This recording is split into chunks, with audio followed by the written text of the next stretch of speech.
Hello and welcome back. My name is Jack B. And as always, thank you for viewing my video.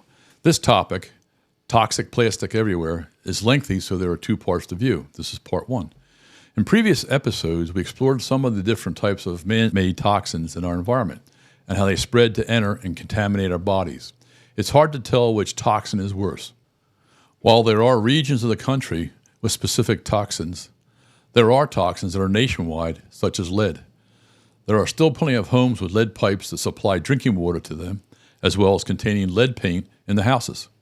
Other sources of lead in the environment are mining the ore, extraction, waste material from mining and extraction, and the end of disposal, seepage into the groundwater and air. Disposal is forever. It's in our environment forever. Manufacturers started selling lead in gasoline in February of 1923. Interestingly, in 1924, there were 15 refinery workers that were suspected of dying from lead poisoning. The Surgeon General at the time suspended lead gasoline production and convened a panel to investigate. Well, we saw how that investigation turned out. They were still making leaded gasoline. The EPA started phasing out leaded gasoline in the 1970s. The primary phase-out was completed in the U.S. in 1984. It was finally phased out worldwide in July of 2021. It wasn't too long ago. Today, I heard about a study that was performed to understand the effects of lead on the mental health of the U.S. population from 1923 to 1984. The tragedy is the researchers estimate that 150 million Americans suffered brain damage and mental disorders of all sorts, from autism to depression to behavioral problems to cognitive disorders. Too many conditions to mention. The use of lead should have been banned 100 years ago. We have many more toxins entering our environment which are being used by manufacturers who are making huge profits at the expense of the American people. Who's looking out for our health now? In this episode, we'll explore another man-made pollutant, the plague of plastic. It appears to me that the last thing on most people's minds is plastic pollution. Some of this information may be redundant, but I think it's important to look at how pervasive only one of the pollutants that exist in our environment today is permeating the ecosystem and the detrimental health effects on us. Plastic is used in every aspect of our lives, from food containers to water containers to clothing and purses to building materials to various components in all vehicles to all electronic devices to personal care items and makeup. Plastic's everywhere. Now, bulk plastic, microplastic, and nanoplastics can be found in locations where we least expect to find them. Years ago, people became concerned about the piles of discarded plastic in landfills, as well as with the discarded plastics along the roads and throughout nature's landscapes. They decided to recycle the plastic to save the environment. Recycling has become a major undertaking, but certain steps in the recycling process are a major contributor to particulate matter in the atmosphere, such as micro and nanoparticles, and especially one type of particle in particular, which is the micro and nanoplastic. I find it ironic that every time humans claim they've invented something fantastic to better our lives, it turns around to bite us. In reality, the inventors just want to make money, so they resort to using smoke and mirrors to market their latest gizmo.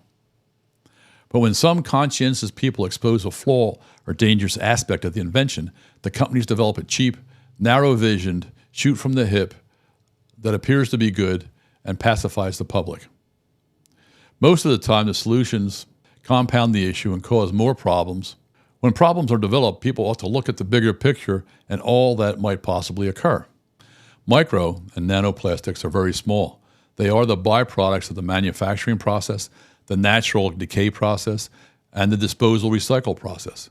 Nanoplastics range in size from 1 to 1,000 nanometers.